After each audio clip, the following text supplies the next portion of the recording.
ଆପଣ ପରିଚୟ ଦେଇଦିଅନ୍ତୁ। ମୁଁ ଓଡ଼ିଶା ଉତ୍କଳ ବାହିନୀର ଆବାହକ ପୁଣ୍ୟଶ୍ଲୋକ ମହାନ୍ତି।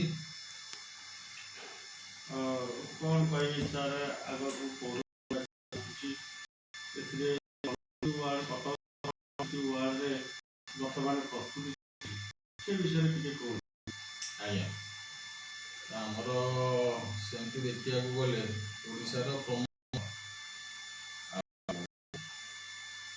ପ୍ରମୁଖ ସହର କହିଲେ ଅତ୍ୟୁକ୍ତି ହେବ ନାହିଁ, ଯେହେତୁ କଟକ ହେଲା ଓଡ଼ିଶାର ପ୍ରମୁଖ ସହର।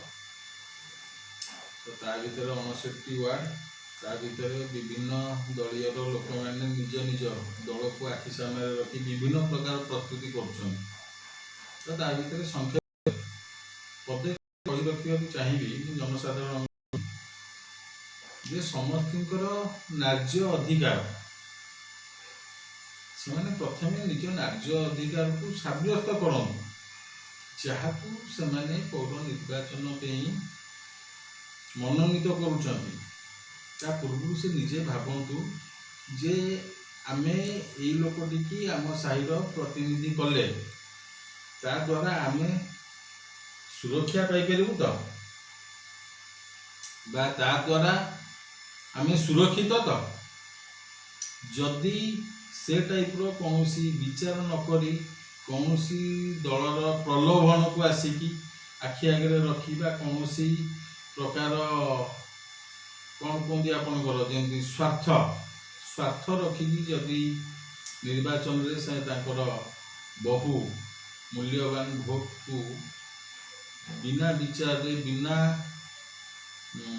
ତର୍ଜମାରେ ଯଦି କାହାରିକି ଦେଇ ଦେଉଛନ୍ତି, ତ କଟକ ସହରର ଅବସ୍ଥା ଦିନକୁ ଦିନ ଶୋଚନୀୟ ହୋଇଯାଉଛି। ବିଭିନ୍ନ ସ୍ତରରୁ ରାଜନୈତିକ, ସାମାଜିକ, ଆପଣଙ୍କର ପ୍ରଶାସନିକ ବିଭିନ୍ନ ପ୍ରକାର ଦୁର୍ବଳ ହୋଇଯାଉଛି ବେଳକୁ ବେଳ, ଯାହାଫଳରେ ଲୋକ ନିଜେ ନିଜର ନ୍ୟାଯ୍ୟ ଅଧିକାରରୁ ବଞ୍ଚିତ ହେଉଛନ୍ତି। ତେଣୁକରି ଏ ନିର୍ବାଚନରେ ଆଟଲିଷ୍ଟ ସେମାନେ ନିଜେ ତର୍ଜମା କରିବା ଦରକାର ଯେ ଆମେ ଆମ ନ୍ୟାଯ୍ୟ ଅଧିକାର ପାଇପାରିବୁ ତ, ଆମ ପ୍ରତିନିଧି ଦ୍ୱାରା ଆମେ ସୁରକ୍ଷା ପାଇପାରିବୁ ତ, ଆମେ ନିଜେ ସୁରକ୍ଷିତ ତ। କଟକ ସହରର ଯେଉଁ ବର୍ତ୍ତମାନ ବସ୍ତି ସବୁ ରହିଛି ବା ବିଭିନ୍ନ ୱାର୍ଡ ସବୁ ରହିଛି, ସେଥିରେ କ'ଣ କ'ଣ ସମସ୍ୟା ଦେଖିବାକୁ ମିଳୁଛି?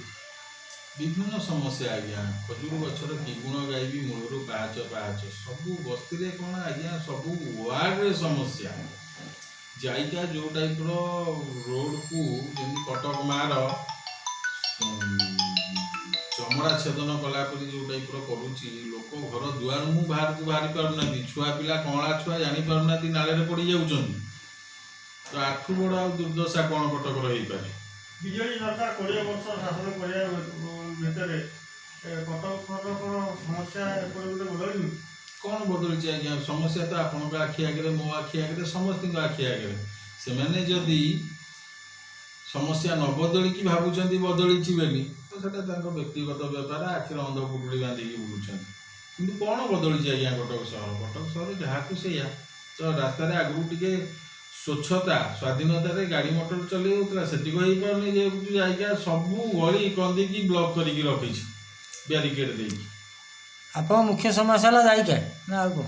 ଜାଇକା କଟକର ଯେମିତି ବସ୍ତି ବାସିନ୍ଦା ଏମାନେ ସବୁ ଆଜ୍ଞା ଭୋଟ ଦେଲା ବେଳକୁ ନାଗରିକ, କିନ୍ତୁ ଭୋଟ ସରିଲା ପରେ ଆଜ୍ଞା ଇଏ ବସ୍ତି ବାସିନ୍ଦା ହେଇଗଲେ, ଯାହାଫଳରେ ତାଙ୍କ ସୁଖ ଦୁଃଖ ଭଲ ମନ୍ଦ ଇଲେକ୍ଟ୍ରି ପାଣି ଏ କଥା କେହି ବୁଝୁନାହାନ୍ତି, ଓଲଟି ତାଙ୍କୁ କାଟି ଦେଉଛନ୍ତି। ସେ କାହାକୁ ଗୁହାରି କରିବେ ଆଜ୍ଞା? ଆପଣ ଜଣେ ବରିଷ୍ଠ କଟକ ସହରର ଉତ୍କଳ ବାହିନୀ ଆବାହକ ହିସାବରେ ଆଗାମୀ ଇଲେକ୍ସନ ପାଇଁ ଜନସାଧାରଣ ମାନଙ୍କୁ କ'ଣ ବାର୍ତ୍ତା ଦେବାକୁ ଚାହୁଁଛନ୍ତି? ମୁଁ ଜନସାଧାରଣଙ୍କୁ କେବଳ ଏତିକି ବାର୍ତ୍ତା ଦେବାକୁ ଚାହୁଁଛି ଯେ ପ୍ରତ୍ୟେକ ଜନସାଧାରଣ, ପ୍ରତ୍ୟେକ ନାଗରିକ ସେମାନଙ୍କର ନ୍ୟାଯ୍ୟ ଅଧିକାରକୁ ସାବ୍ୟସ୍ତ କରିବା ପାଇଁ ସେହିପରି ପ୍ରତିନିଧି ବାଛନ୍ତୁ, ଯିଏକି ତାଙ୍କ ନ୍ୟାଯ୍ୟ ଅଧିକାରକୁ ତାଙ୍କ ପାଖରେ ସାବ୍ୟସ୍ତ କରାଇ ପାରିବ। ଆପଣ ଯେଉଁ ବର୍ତ୍ତମାନ ଯେମିତି ଚିରାଚରିତ ଢଙ୍ଗରେ ଆଜିକି 20 ବର୍ଷ ହେଲା ବିଜେଡ଼ି ସରକାରକୁ ଦେଇ ଦେଇ ଭୋଟ ଚାଲିଛି କଟକ ସହର ଅଗ୍ରାଧିକାର କରିକି ଆସିଛି ବିଜେଡ଼ି। ଏ ବର୍ଷ କ'ଣ ସେ ବିଜେଡ଼ି କରିବ ନା ଅଲଗା କିଏ କରିବ ବୋଲି ଆପଣ ଚିନ୍ତା ପ୍ରକଟ କରୁଛନ୍ତି? ନାଇଁ, ସରକାରଙ୍କ ତରଫରୁ ମୁଁ କୌଣସି ପ୍ରକାର ଆଙ୍ଗୁଠି ଟେକିବି ନାହିଁ, କାରଣ ସରକାର ସବୁ ପ୍ରକଳ୍ପ ଉପରେ ହସ୍ତକ୍ଷେପ କରୁଛନ୍ତି, କିନ୍ତୁ ତାର କାର୍ଯ୍ୟକାରୀର ଯେଉଁ ମାଧ୍ୟମ ସେଗୁଡ଼ା ଟିକେ ଭୁଲ ଭାଲ ହେଇଯାଉଛି, ଯାହାଫଳରେ କି ସେ ଦୁର୍ଦ୍ଦଶା କେବଳ ଲୋକ ଭୋଗୁଛନ୍ତି। ପୂର୍ବରୁ ଯେଉଁମାନେ ଥିଲେ ସେଇମାନଙ୍କୁ ଲୋକ ଯଦି ଠିଆ ହୋଇ ଭୋଟ ଦେବେ ନା ନୂଆ କିଛି ଚାହୁଁଛନ୍ତି? ମୋ ମତରେ ଯେ ସେମାନେ କିଛିଟା ପରିବର୍ତ୍ତନ କରିବା ଦରକାର। ଯଦି ପରିବର୍ତ୍ତନ ନ କରେ ତ ପୂର୍ବପରି ଦୁର୍ଦ୍ଦଶା ଭୋଗିବା ନିଶ୍ଚିତ କିଛି ପରିବର୍ତ୍ତନ ହେବାର ଆଶା କରୁଛନ୍ତି? ଆଶା ରଖୁଛି, ଆଉ ଆଶା ବି ଦଉଛି ଯେ ପରିବର୍ତ୍ତନ କରନ୍ତୁ। ଯେଉଁ ବିନା ପରିବର୍ତ୍ତନରେ ଦୁର୍ଦ୍ଦଶା ସେମାନଙ୍କର ମିଳିବନି। ତାଙ୍କ ନ୍ୟାଯ୍ୟ ଅଧିକାର ଅଛି ତ ଅଧିକାର ସାବ୍ୟସ୍ତ କରନ୍ତୁ। ଯେଉଁ ମଣିଷ କରି ଭୋଗୁଥିଲେ ନା ଶାନ୍ତି ଚାଲିବ? ସେଇ କଥା ମୁଁ କହିଲି, ନିଜ ସ୍ୱାର୍ଥକୁ ଆଖି ଆଗରେ ରଖି କୌଣସି ପ୍ରକାର ଆମୋଦ ପ୍ରବାଦରେ ଉତ୍ସାହିତ ନ ହେଇ ତାଙ୍କ ମୂଲ୍ୟ ଭୋଟକୁ ଏମିତି ଅପାଦାନ କରନ୍ତୁନି। ତାଙ୍କ ଭୋଟ ଖଣ୍ଡକୁ ସେଇ ପାତ୍ରକୁ ଦିଅନ୍ତୁ ଯୋଉ ପାତ୍ର ତାଙ୍କୁ ସୁରକ୍ଷା ଦେଇପାରିବ ଆଉ ତାଙ୍କ ନ୍ୟାଯ୍ୟ ଅଧିକାର ସାବ୍ୟସ୍ତ କରିବାରେ ତାଙ୍କୁ ସହଯୋଗ ମଧ୍ୟ କରିପାରିବ ସାହି ଭିତରେ। ଶେଷ ପ୍ରଶ୍ନ ଆଜ୍ଞା, ଆପଣ ଜନସାଧାରଣମାନଙ୍କୁ ଏଇ ଇଲେକ୍ସନ୍ ପାଇଁ କ'ଣ ବାର୍ତ୍ତା ଦେବେ ଯାହାକି ସିଏ ଉଚିତ ବାଟରେ ଯାଇ ଉଚିତ ଲୋକେ ବାଛିପାରିବେ? ମୁଁ ଏତିକି ବାର୍ତ୍ତା ଦେବି, ଇଲେକ୍ସନର ଯୋଉ ବହୁ ଆଡ଼ମ୍ବରେ ଲଘୁକ୍ରିୟା ପ୍ରକ୍ରିୟା ଆମର ଚାଲିଛି ସାରା ଓଡ଼ିଶାରେ, ସେଗୁଡ଼ାରୁ ସେମାନେ ବାଦ୍ ଯାଇକି ନିଜ ଭିତରେ ଆଗେ ନିଜେ ତର୍ଜମା କରନ୍ତୁ ଯେ ଲୋକ ପ୍ରତିନିଧି ପ୍ରକୃତରେ ଆମ ଭିତରେ କିଏ ହବା ଦରକାର। ସେଇ ଲୋକ ପ୍ରତିନିଧି କି ତର୍ଜମାର ସହିତ ସେମାନେ ନିଷ୍ପତ୍ତି ନିଅନ୍ତୁ ଆଉ ତାକୁ ତାଙ୍କର ବହୁମୂଲ୍ୟ ଭୋଟ ଖଣ୍ଡକ ଦିଅନ୍ତୁ, ଯାହାଫଳରେ କି ଭବିଷ୍ୟତରେ ସେ ଗୋଟେ ନିଜର ସୁନ୍ଦର ଭବିଷ୍ୟତ ପାଇପାରିବେ। ଆଗାମୀ ଇଲେକ୍ସନରେ ଉତ୍କଳ ବାହିନୀ ଆବାହକ ହିସାବରେ ଆପଣଙ୍କର କାର୍ଯ୍ୟପନ୍ଥା କ'ଣ ରହିବ? ମୋର କାର୍ଯ୍ୟକ୍ରମ ଆମ ଉତ୍କଳ ବାହିନୀ ପରିବାର ତରଫରୁ ସମସ୍ତଙ୍କୁ ମୁଁ ବିନମ୍ର ଅନୁରୋଧ କରିଛି ଯେ ସେ ତାଙ୍କର ବହୁମୂଲ୍ୟ ଭୋଟ ଖଣ୍ଡକ ସେଇଆକୁ ଦିଅନ୍ତୁ ନିଜ ନିଜ ଏରିଆରେ, ଯୋଉ ଏରିଆରେ ନିଜର ଗୋଟେ ସୁନ୍ଦର ଭବିଷ୍ୟତ ଦେଖିପାରିବେ।